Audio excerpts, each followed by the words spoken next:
Well, hey, today is the second week of Advent, and traditionally the second week of Advent, the theme is peace. And so I've decided to mark this occasion by bringing you a message that I'm calling the War of Christmas. And I'm actually just going to stop there for a second, because some of you just got excited because you misheard me. You thought I said the war on Christmas, and you're excited because you think I'm about to go off on all those Grinches out there who are trying to kick Christ out of Christmas or try to kick Christmas out of our culture. And listen, is there a war on Christmas? Yeah, there is. You know, are there companies that tell their employees they have to say Happy Holidays instead of Merry Christmas? There are. Are there holiday evergreen lots instead of Christmas tree lots? Yeah, those exist. And yeah, you know, some people put X instead of Christ in Christmas. They say Xmas. But honestly, Christians invented that one hundreds of years ago, actually. That's not really on them, even though we sometimes get upset about it. It's just interesting. Like, there is sort of this war on Christmas, but I'm not all that triggered by it. I don't know about you. I know some people really are. I was in line at Walmart several years ago at Christmas time, and the woman in front of me, the cashier was ringing her up, and when the cashier was done, she looked at the woman, a big smile on her face, she said, "Hey, happy holidays," and the woman, blew up, freaked out. I mean, she was yelling at this poor girl, and, the nicest thing she said to this woman was, "You are a minion of Satan in league with all the liberals who are making war on Christmas." That was, the nicest thing she said to this girl. Right? And it was uncomfortable. Everybody else was like, I think I'm going to go to the self-checkout stand. But it's so uncomfortable. And then she left, and this poor girl, I got up to her. And listen, I don't know if Walmart told her she had to say Happy Holidays. I don't know if she's just trying to be politically correct. Maybe she just wasn't even thinking about it, right? All I know is I got up there, she rang me out, and then she looked at me with these haunted eyes, and she goes, "Have a nice day." Right? Christmas spirit broken, right? And I don't know, maybe it's just me. I'm not sure the best way to deal with a Grinch is by becoming a Scrooge, right? I'm just not sure that's the best way to do it. But yeah, is there a war on Christmas? Yeah, there is a war on Christmas. But do you know when it began? About 2,020 years ago, actually. Because we have an enemy who hates Christmas. We have an enemy who really, really wants to see Christmas go away. And I'm not talking about the Grinch. I'm talking about the Grinch's spiritual forefather. A creature we know as Satan, as the devil. He desperately wants to see Christmas go away. He's been declaring war on the Christmas from the very beginning. But what we often forget is that God started it. God fired the first shot. And in fact, what we often forget is that the first Christmas was an act of war. Do you know that? The first Christmas was an act of war. God declared war with the first Christmas. We forget that a lot. And I think partly it's because all of our songs about Christmas they're so peaceful, right? You know, we sing, the cattle are lowing. I have no idea what that means. The poor baby wakes, but little Lord Jesus, how's it go? No crying he makes. It's just so peaceful, right? Or we say, "Oh, little town of Bethlehem, how still we see thee lie." It's all peaceful. But the reality is the first Christmas wasn't peaceful. Jesus' entrance into the world wasn't an act of peace. In fact, it's interesting. This is the way that Jesus describes his entrance into the world, his purpose in ministry. He says this, he says, "Do not suppose, don't think, don't imagine that I have come to bring peace on the earth. I did not come to bring peace, but a sword." He said, my arrival is an act of war. I came to bring war. And this is so interesting, this is also the same Jesus who looked at his closest followers and said this. He said, "Peace I leave with you. My peace I give to you." Which feels like a contradiction, right? I mean, which is it? Did he come to bring war? Did he come to bring peace? And the answer is both. But what we have to understand is that God couldn't provide peace until he had waged war against what makes peace impossible. God couldn't provide peace until he had waged war against what makes peace impossible. And that's why I say the first Christmas was an act of war. I'm going to show you what I mean. I want to take you to the Bible's third account of the Christmas story, of the first Christmas. A lot of people don't realize there's three accounts. Most people think there's only two. In the Gospel of Matthew, we have one of the Christmas stories. We have one set of details about the first Christmas, the birth of Jesus. In the Gospel of Luke, we have another set of details about the first Christmas. And a lot of people think that's the only two accounts. But in fact, actually, the Bible has a third account of the first Christmas, a very different set of details about the birth of Jesus. And we find it in a place that nobody expects to find it. It's in the book of Revelation.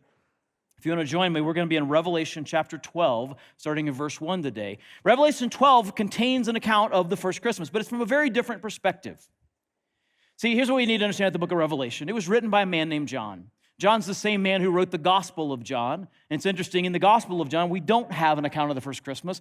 But later in his life, John received what we call an apocalyptic vision. And in that apocalyptic vision, he was given actually a vision of the first Christmas. And so he gives us another set of details about the birth of Jesus. Now, the interesting thing about apocalyptic visions, we hear the word apocalyptic and we naturally think, oh, that means catastrophic. And so like an apocalyptic vision would be a vision of the end of the world. And there's a little bit of that in Revelation, but there's so much more than that. And we miss out on it because we don't quite understand what Revelation is. See, scholars talk about apocalyptic vision, and what they mean is it's basically it's an uncovering. That's really what the Greek word apocalyptus or to means. It means kind of an uncovering, a revealing. It means you kind of pull the curtain back. And you give people a glimpse behind the scenes, what's going on, right? See, in some ways, history is a little bit like a play, but there's a lot of stuff going on behind the scenes that we don't necessarily see. But an apocalyptic vision actually pulls the curtain back and lets you see behind the scenes what's really going on in that realm of the world that we don't always have immediate access. And what we see in Revelation 12 is that John is given a vision of a past event, because we think Revelation's all future, but it's not. It's got past, present, and future stuff. John's given a vision of something that's happened in the past. He's given a vision of the first Christmas. But God pulls the curtain back and he says, hey, I want to let you see what was really going on in that first Christmas. And so we get a very interesting perspective on the first Christmas in Revelation 12. This is what John says. He says, a great sign appeared in heaven, and a woman clothed with the sun and with the moon under her feet and a crown of 12 stars on her head. So he sees a woman. Now, what we need to understand is that in the book of Revelation, we have a lot of symbols. And what symbols are is they're pictures that represent things. They might represent people, they might represent governments, they might represent events in history, again, past, present, or future. But they're pictures that represent things. Now, so John sees this woman. And the question, of course, is, well, what does she represent? Well, I've already told you that this is a Christmas story, so you see a woman, and what's the woman that we normally associate with Christmas? Mary, right? And I do think that this woman represents Mary, but here's where the book of Revelation can get pretty complicated. A lot of the symbols in Revelation actually represent more than one thing. There's actually often layers of them. And in this case, I think it's going on. We partly know that because this woman that he sees has some things around her that aren't associated with Mary. She's clothed with the sun. She's got the moon under her feet. She's got a crown of 12 stars. Well, that's all language that we find in the Old Testament related to the nation of Israel, to God's people. And so really what's happening here is this woman that John sees, the woman represents both Mary and God's people, okay? This woman represents both Mary and God's people. First, the nation of Israel, but later on in the chapter, she becomes really a representative of God's people, the church, okay? But this woman represents both Mary and God's people. Okay, so what does the woman do? It says she was pregnant, and she cried out in pain as she was about to give birth. Now, she's about to give birth, of course, to Jesus. It's a Christmas story. But the most important thing we're supposed to focus on here is the fact that she cried out in pain. That's what God wants to make sure that we don't miss, that she cried out in pain. Now, as this is Mary and she's literally in labor, it's not surprising she's crying out in pain, right? I mean, I've never given birth, but I watched my wife do it a couple times, and my impression is it is mildly uncomfortable, right? Is that not even close? Yeah, it's a pretty painful thing, obviously, right? So we get that Mary's in pain. She's in labor, and so she's going through this pain. But how is the nation of Israel, how are God's people in labor? They're not about to give birth, are they? Well, actually they are. So here's what we need to understand. We have actually a consistent pattern in the Bible, and what happens is the Bible often uses labor to symbolize the pain of waiting for God to move. Let me say that again. It's important to understand. The Bible often uses labor to symbolize the pain of waiting for God to move. And sometimes we have to wait for a while for God to move, right? I mean, I don't know, has anybody here had the experience that every time you want God to do something, he just does it before you can even ask him? That every time you want God to do something that only he can do, that you're desperate for him to do, it happens so fast your head spins. I'm not seeing a lot of people going, amen. I don't see a lot of hands going. Anybody have the experience that you're asking for God to move and he just seems to be taking his own sweet time? And we know in faith God's good, and so his timing is perfect. And whatever God's causing us to wait for, and whyever it is that he's causing us to wait, that there's good purpose, there's good things that he's doing in that. But the reality is that waiting for God to move can become very painful. And you may be in a place right now where you're asking for God to move, and he hasn't moved yet in the way that you expected or in the timing you expected, and it's hard. And it's interesting that the Bible acknowledges that, it recognizes that, but it uses a particular analogy to help us think about that pain of waiting. It uses the analogy of labor. And the point is to remind us of a truth that we often forget. It's a truth we'd really like to not be a truth, but it is. Have you ever heard the old phrase, good things come to those who wait? Many of us heard of that phrase. Yeah. The Bible's version of that phrase is actually, good things come to those who push through pain. Not just those who wait, but those who trust God and push through pain, that they keep moving forward in faith, trusting God. That's the biblical truth that we're being reminded of here. That's the power of the labor. Now you have to push through it to get to the good thing on the other side. The Bible says that good things come to those who push through pain. And we know this. We know this thing to be true on just on the basis of our everyday lives, right? I mean, when was the last time you got stronger, physically stronger, without working out and having to endure the pain of aching muscles? When was the last time you got emotionally stronger without going through something painful? When was the last time you just got better at something without the boring, repetitive, often painful process of doing it over and over and over again? Like, we know from everyday life that good things come to those who push through the pain. In spite of that, though, when we encounter pain, our natural reaction is to reverse directions.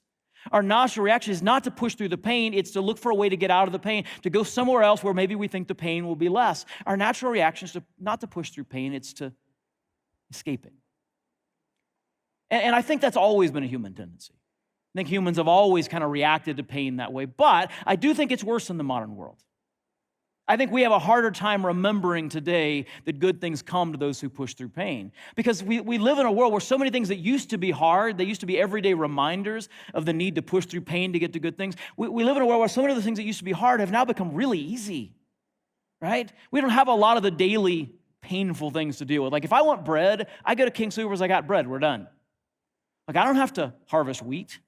I don't have to pound wheat into flour. I don't have to find yeast. I don't even know where I would find yeast in nature. I know what aisle it's at King Soopers, but if I had to find yeast in the world, I don't even know where I'd start looking. You got to get yeast, you got to mix it into flour, you got to let that rise, you got to get a bunch of firewood, you got to start a fire. And I'm sorry, Bear Grylls is lying. It is not that easy. Starting a fire is a really hard thing to do if you don't have matches. And then I got to put it in an oven that I built by hand, right? So I don't burn down my house. Like, that's a lot of work. That's a lot of pain to go through to get a piece of bread. We don't have to deal with that anymore, right? Or I think about communication, talking to somebody that doesn't live anywhere near you. What do we do now? We just send a text. It's received instantly. There's no pain in that. In the past, you had to write a letter. You had to get a piece of paper and a pen, and you had to scratch on the letter until you wrote what you wanted, and then you had to fold that thing up, and you had to put it in an envelope, and you had to lick that stupid envelope, which means that best case scenario, the worst that's going to happen is you're going to have a nasty taste in your mouth for half an hour.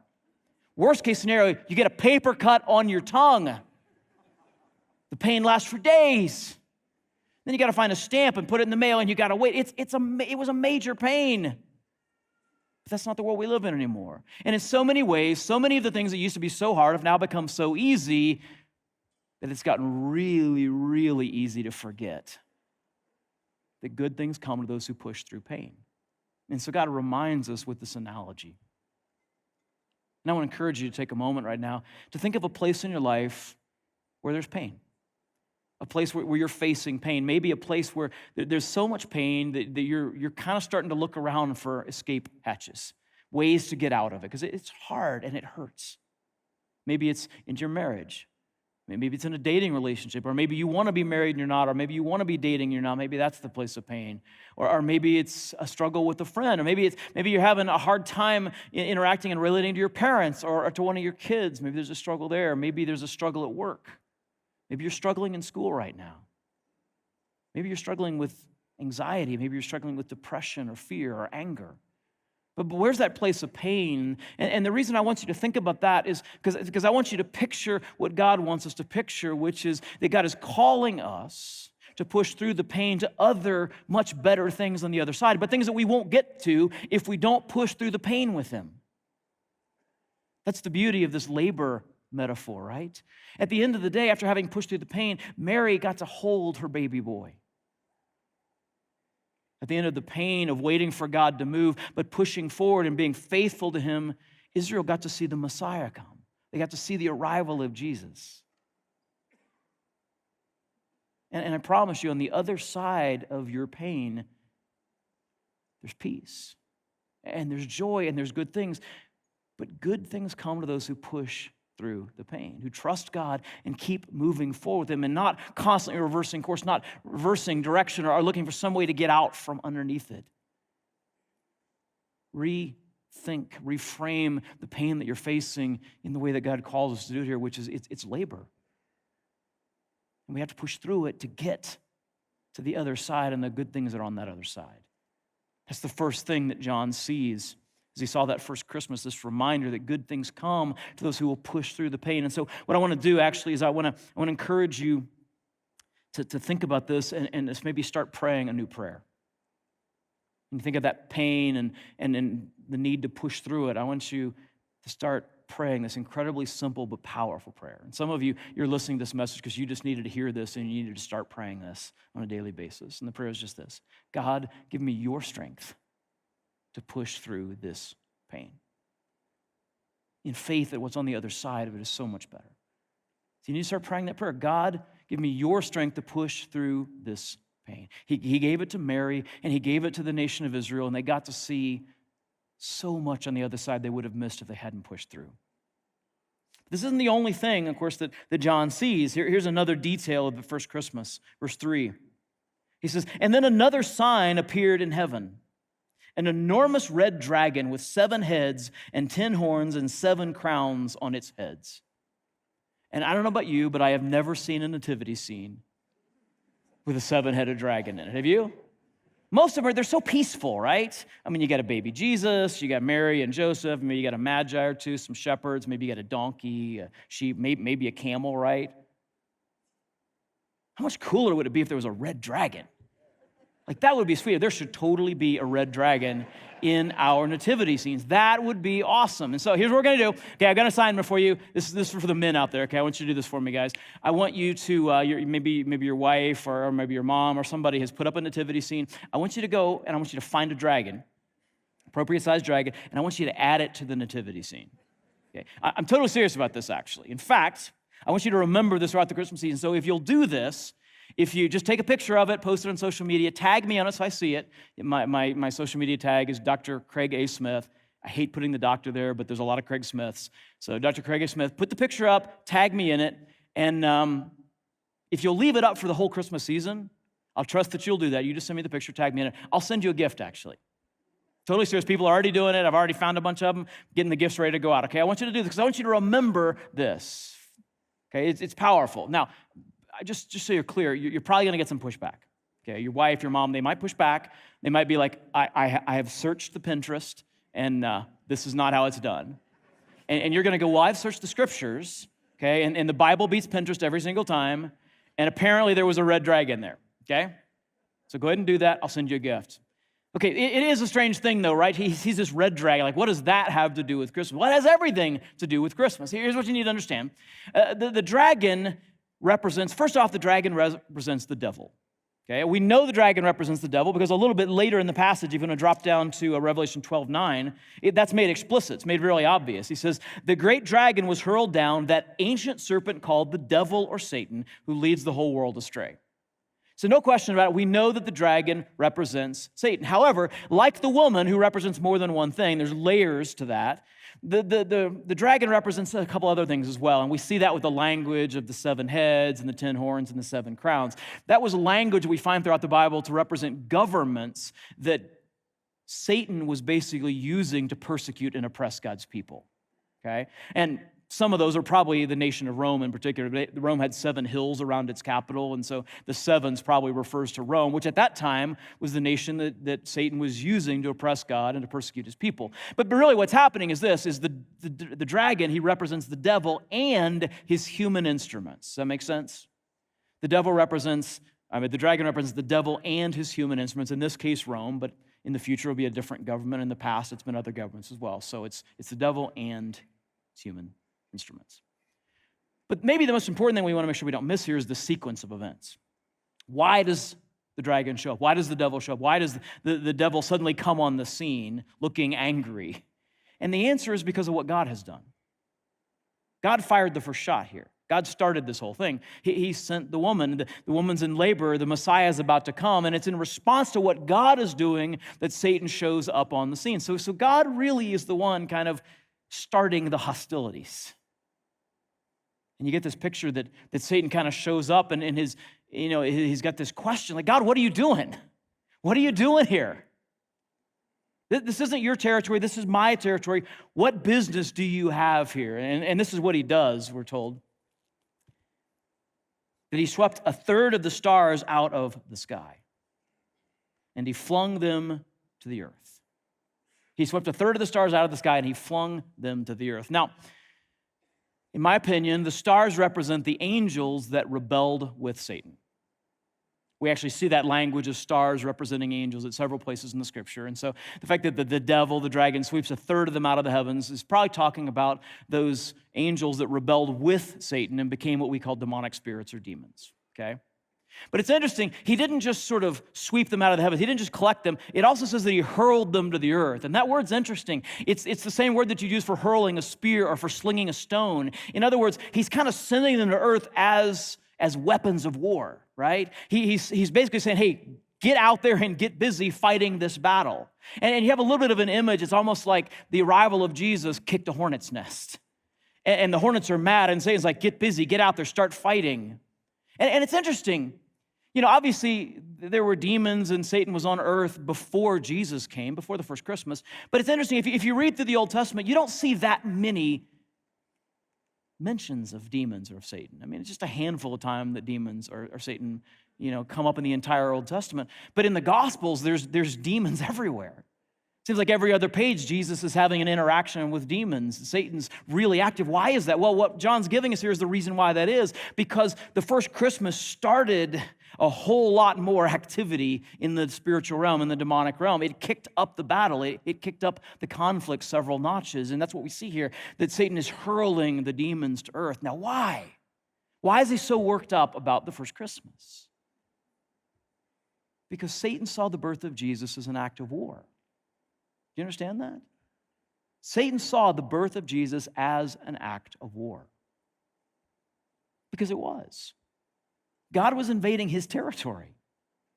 See, from the moment that Adam and Eve sinned, and every time that we sin, what we do is we side with Satan over God. We join in his rebellion.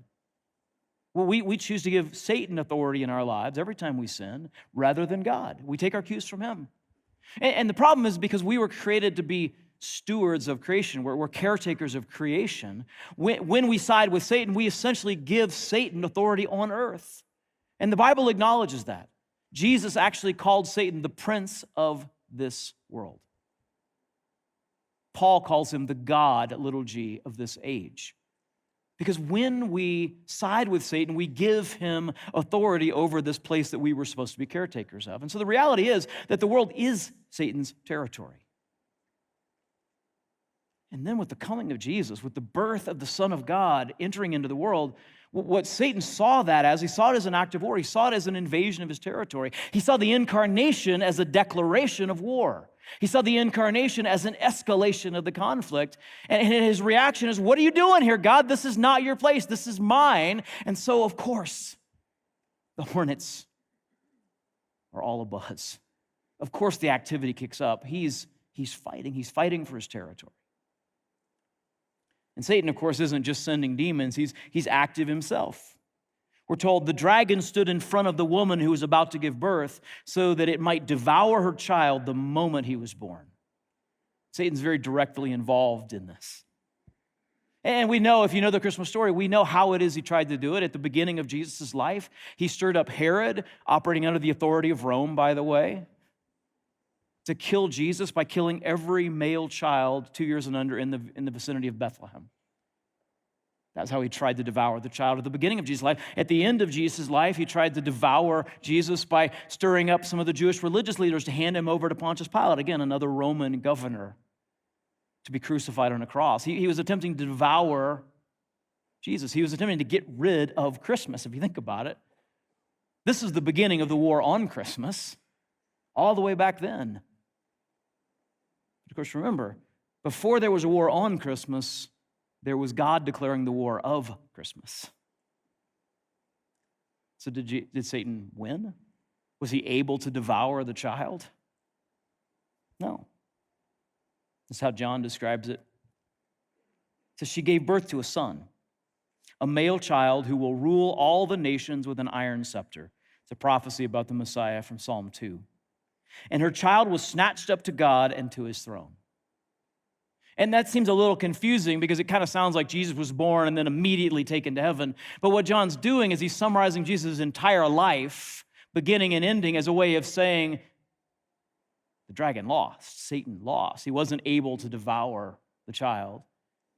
He says he was born and he was snatched up, he was protected.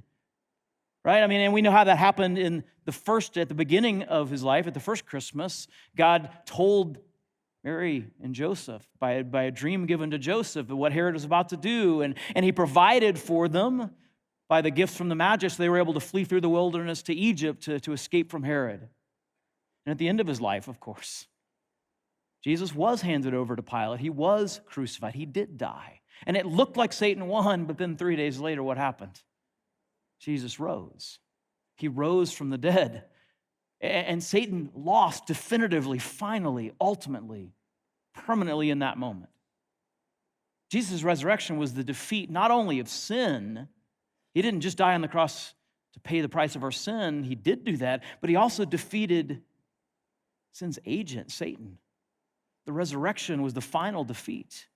And then, of course, after that, Jesus ascended into heaven. It's probably what John saw maybe he was snatched up. And it's interesting there, he was snatched up to God, but also, he says, and to his throne. Whose throne? I actually think Jesus' throne. We're told that because of Jesus' faithfulness and his willingness to give his life as a sacrifice for our sins, he was raised from the dead, and then he was brought into heaven, and he was seated at the right hand of God the Father Almighty. He was seated on his own throne. And so he's displaced Satan as the ruler of earth. That is now Jesus' role. I love the way John summarizes this. In his gospel, at the beginning of his gospel, he doesn't have a birth story. He saved that for here in his Revelation letter. But he does, at the beginning of his gospel, summarize what he says there in Revelation 12:5. And I love how he says it. He says this. He says, the light shines in the darkness. And we could say it this way, the light invades the darkness. The light declares war on the darkness. And the darkness has not overcome it. Satan lost. He didn't win. He wasn't able to devour the child. He wasn't able to contain or maintain his position of prominence, his position of authority. So if you think about it for a second, God started the war of Christmas and Satan lost the war on Christmas, right? God started the war and Satan lost it. But the real question that we need to ask ourselves is the why question. Why did God start the war of Christmas? Why did God send Jesus to invade Satan's territory? Why did he escalate the conflict? And the answer is because he loves you. You can understand that, right? God started the war of Christmas because he loves you. And he loves you so much, he can't bear the thought that his son or his daughter is doing life in a world where peace is impossible. Because peace is impossible apart from what God did in that first Christmas. A world ruled by Satan is not a world where there's going to be peace. A world where the standard is sin and selfishness is not going to be a world where peace is a possibility. So what did God have to do? God had to wage war on what makes peace impossible, which is exactly what he did. That's what Christmas is. That's what the war of Christmas is. It's a waging of war against that which makes peace impossible, Satan and sin and selfishness.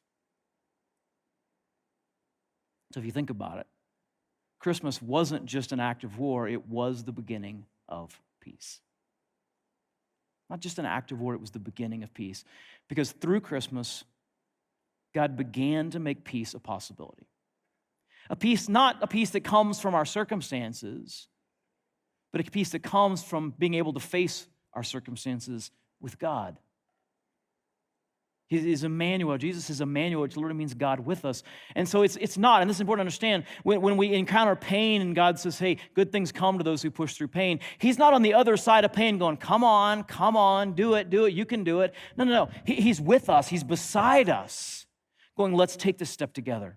I know this is hard. I know this hurts, but I've got such incredible things for you on the other side. So would you take this step with me? Come on, let's take the step. Come on. Let's take the next step. Let's push through it together. And it's because of that peace becomes possible. So Christmas wasn't just an act of war, it was the beginning of peace. But this is an important thing to understand. And this is an important thing that I think John's story of Christmas tells us. Peace is something we have to fight for. Peace doesn't just happen. It doesn't just take place. It's the result of a war.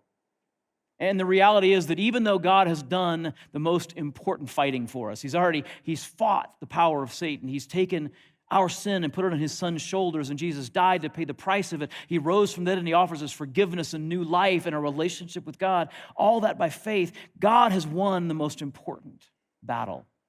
But the reality is we're still behind enemy lines and the fight's still continuing for us. And because of that, peace is something we have to fight for. So how do we fight for peace? How do we fight to take hold of peace? Well, let me give you 3 things today. The first one is just this. We have to seize the source. We have to seize the source. Understand that Jesus is the only source of true and lasting peace. And so if we're going to experience peace, we have to seize the source. So it's probably useful to ask ourselves this question: where am I looking for peace?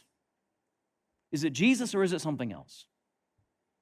Because I know from my own life that how easy it is to stop holding on to Jesus and looking to Jesus for my peace and start looking, well, maybe it's that possession, or maybe it's that person, or it's that relationship, or if I get that achievement, or that promotion, or this experience, or something else. We go, if I could just get that, and then we get it, and we don't have the peace we thought. So we're like, well, maybe if I could just get a little bit more of it, then I'll have peace. Or, okay, that's not working out, so maybe it's over there, and we're rushing around, and there's no peace.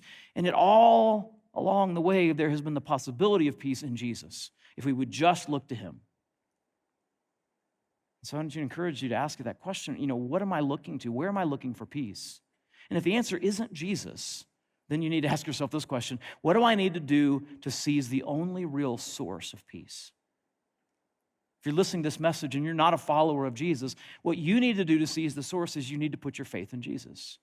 You need to make a decision. You can do it today to say yes to following Jesus and all that he's done for you. I'm going to give you a chance to do that a little bit later today. But maybe you're already a follower of Jesus, but you realize that you're looking to other things instead of Jesus, and so you need to somehow refocus today.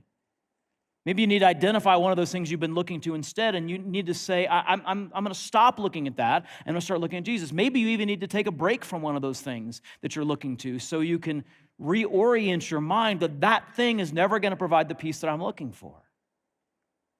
What do you need to do to seize the only real source of peace? That's the first thing we got to do. We seize the source. Second thing we do is we have to, as we've already said, we push through pain. Remembering that God's strength is available to us to do that. That God wants to walk beside us through every pain that we're facing and lead us into the glory on the other side of that. We have to push through pain. So ask this question: what pain do I need God's strength to push through? Where's that place of pain in your life that you need God's strength to push through? Maybe also ask yourself this question: who do I need to cry out to? And that might sound confusing because you're like, well, I thought I needed to cry out to God. You do. That's first and foremost what you got. You cry out to God, and that's a prayer that he will always answer to give you his strength to push through your pain. But sometimes the way that God provides that strength is by bringing other people around us. You heard Lara's story? She had to cry out to her parents and say, I'm struggling. And then God used that admission of need to bring other people into her life to give her the strength to push through that. And it may be that the bravest thing that you can do is to cry out to somebody else in your life and let them know that you're struggling, that you're going through something that's hard and you need help. And God will use that to begin providing you that strength that you need to push through that pain. So we seize the source, we push through pain. And the third thing I want to suggest that we need to do is we need to join the fight. Because we're living behind enemy lines, even though the outcome of the war is absolutely certain, we're still in the midst of a lot of one-off battles. And we need to join the fight for peace. It's not going to just happen in our lives. We've got to join the fight. And a couple of things that I think matter there. One of them is to ask ourselves this question: what unnecessary conflicts am I creating? Because sometimes in our pursuit of what we want and what we think we have a right to, we're actually creating conflict in our families, in our relationships, and in our communities, in the world. We're creating conflict that doesn't need to be there. We might go, well, but I have a right to pursue that thing. And maybe you do, but I remember that when Jesus came to earth, one of the most powerful descriptions of him is in Philippians chapter 2 that says that even though he was in the very nature God, he did not consider equality with God something to be held on to. He had the right to be recognized as God, but he set that aside in order to serve us and to bring us peace. So we need to ask ourselves, what unnecessary conflicts am I creating? Because you cannot be an agent of peace. You cannot fight for peace when you're actually creating conflict that doesn't need to be there. However, on the flip side of that, we also need to ask ourselves this question: what fights have I been avoiding that I need to join? Because it may be that to fight for peace, you got to join the battle. Because the reality is, there cannot be peace where there is injustice. There cannot be peace where there is sin. And you might have a place of darkness. And you're on the edge of it. You see it, and you've avoided stepping into it and being a light. By the way, I love the fact that Jesus is called the light of this world, but Jesus says to his disciples, you are the light of the world. We carry his light, and you might have that place of darkness, and God's calling you to step into that place and to shine and to drive back that darkness, to fight against injustice or sin. But you've been hesitant to do it because that's going to be hard. Yeah, but you're behind enemy lines for a reason. You're behind enemy lines to be an agent of peace. So what do you need to do to fight for peace? Do you need to seize the source? Do you need to push through pain, or do you need to join the fight?